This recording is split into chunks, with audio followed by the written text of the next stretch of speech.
وذکر فإن الذکریٰ تنفع المؤمنین۔ صدق اللہ العظیم۔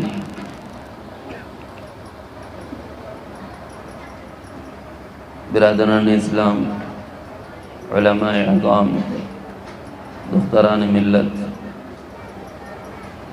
اس وقت ہم جو جمع ہیں وہ ایک ایسا پاکیزہ عمل ہے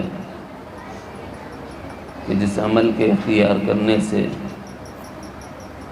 اللہ رب العالمین کے ایک حکم کی تعمیل ہوتی ہے اور نبی رحمت صلی اللہ علیہ وسلم کی سنت کی تکمیل ہوتی ہے اور نگاہوں کی حفاظت کا سامان ہوتا ہے اور ایمان کے بچاؤ کا راستہ پیدا ہوتا ہے۔ اس وقت میں دو تین مختلف گوشوں سے بات ذہن میں آ رہی ہے۔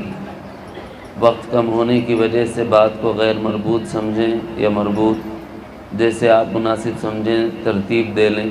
ضروری گزارشات کے طور پر رکھ رہا ہوں، اس لیے کہ اللہ رب العالمین نے قرآن مجید میں فرمایا ہے وَذَكِّرْ فَإِنَّ الذِّكْرَىٰ تَنفَعُ الْمُؤْمِنِينَ۔ مذاکرہ کرتے رہنا، ایک دوسرے کو پند و نصیحت کرتے رہنا، یہ ایمان والوں کے لیے مفید ہوتا ہے، نفع دیتا ہے۔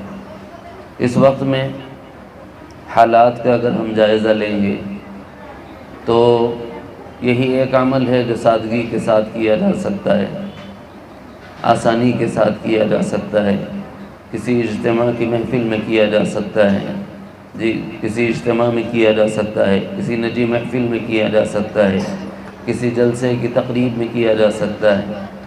لیکن اس کو ہم لوگوں نے اتنا بوجھ بنا لیا، اتنا بڑا کٹھن مسئلہ اور مرحلہ بنا لیا کہ اس وقت نکاح دشوار ہو گیا، جبکہ نبی علیہ الصلاۃ نے خبر یہ دی ہے کہ نکاحوں کو آسان کرو، اور اتنا آسان کرو، اتنا آسان کرو کہ زنا جیسا عمل جو اللہ کی نافرمانی ہے اس سے بچنا آسان ہو جائے۔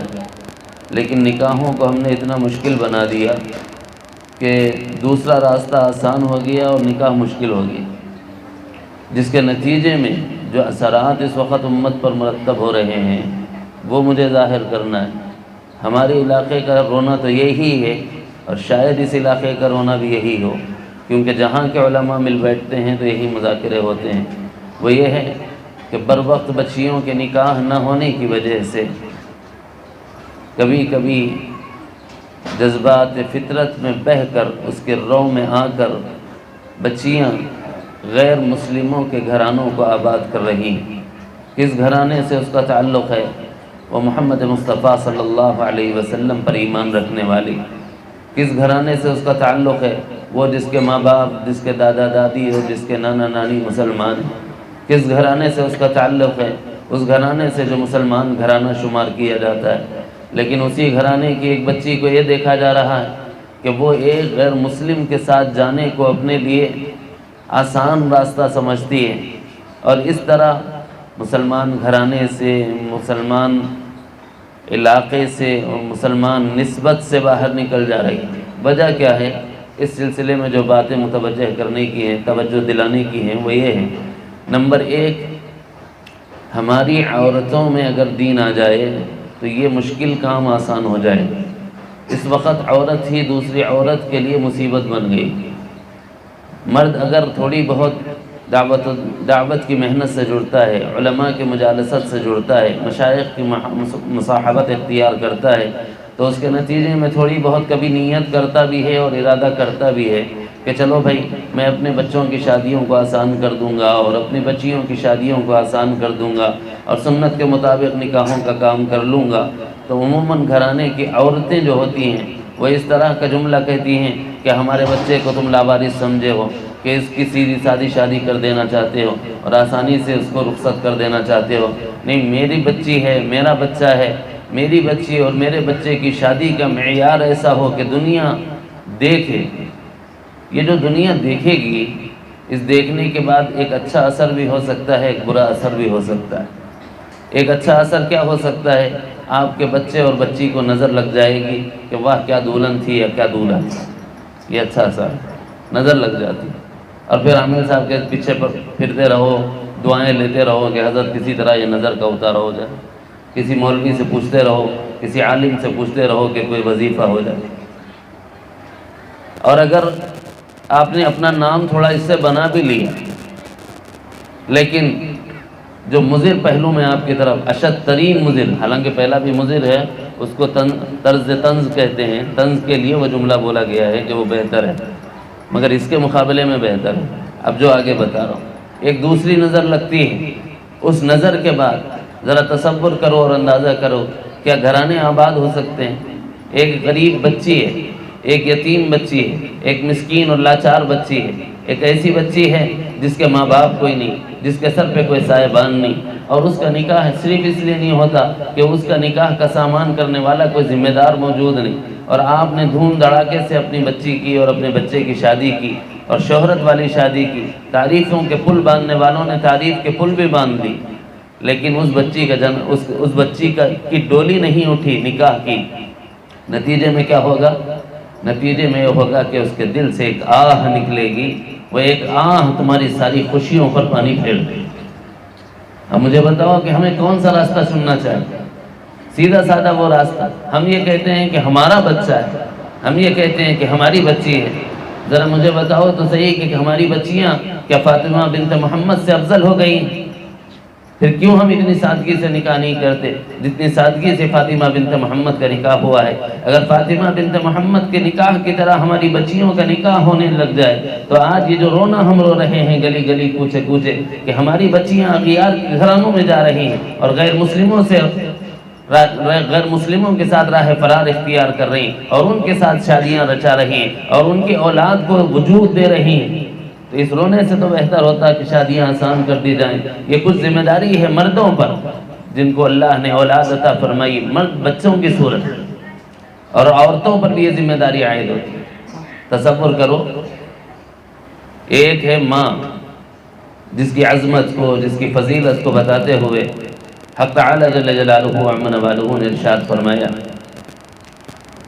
پیارے آقا مدنی کریم صلی اللہ علیہ وسلم نے ارشاد فرمایا کہ جنت تو ماں کے قدموں کے نیچے ہے۔ یہ کیا بتا رہے ہیں؟ عورت کی عظمت۔ مجھے یہ بتائیے، ہر عورت کے قدموں کے نیچے جنت رہتی کیا؟ میری بات اگر اوپر سے جاری بونس ہو جا رہی تو میں ذرا نیچے آ کے سمجھانے کی کوشش کرتا ہوں۔ ایک تو بات یہ کہی گئی کہ الجنت تحت اقدام الامہات، ماں کے قدموں کے نیچے جنت، ہر ماں کے قدموں کے نیچے جنت ہے۔ ابو لہب کی بھی ماں تھی، عتبہ اور شیبہ کی بھی ماں تھی، جی کفار مکہ کی بھی مائیں تھیں، قارون، فرعون، حامان، شداد، ان کی بھی مائیں تھیں۔ کیا ان کے بھی قدموں کے نیچے جنت ہے؟ تو یہ ایک بنیادی سبق یاد رکھیں۔ نمبر ایک، ماں کے قدموں کے نیچے جنت ہونا تو ماں کا ایماندار ہونا ضروری ہے۔ ماں اگر ایماندار ہے پھر وہ مصداق بنتی ہے الجنت تحت اقدام الامہات، اور ماں میں ایمان کا کمال نہیں تو پھر وہ ماں نہیں جس کے قدموں کے نیچے جنت۔ ہاں یہ ہو سکتا ہے کہ وہ قارون وقت کی ماں ہو، وہ فرعون وقت کی ماں ہو، وہ حامان وقت کی ماں ہو، وہ شداد وقت کی ماں ہو۔ جہاں عورتوں کی نصیحت کے لیے بات عرض کی، وہیں مردوں سے بات عرض کی جا رہی ہے۔ پیارے آقا مدنی کریم صلی اللہ علیہ وسلم نے ارشاد فرمایا کہ الوالد اوسط ابواب الجنہ، باپ جنت کے دروازوں میں سے بیچ کا دروازہ ہے۔ مجھے بتائیں کہ ہر باپ اس کا مصداق ہے؟ کیا ہر باپ اس کا حقدار ہے؟ پھر کون باپ ہے؟ وہ باپ جس کی زندگی ایمان پر ہو، وہ جنت کا دروازہ ہے۔ دو باتیں مطلوب ہیں اس حق کو حاصل کرنے کے لیے، اس عزت کو حاصل کرنے کے لیے، اس شرف کو حاصل کرنے کے لیے۔ نمبر ایک ایمان کا ہونا، اور نمبر دو اعمال صالحہ کا ہونا۔ ایمان ہے، عمل صالح ہے، ماں کے قدموں کے نیچے جنت ہے، باپ جنت کے دروازوں میں بیچ کا دروازہ ہے۔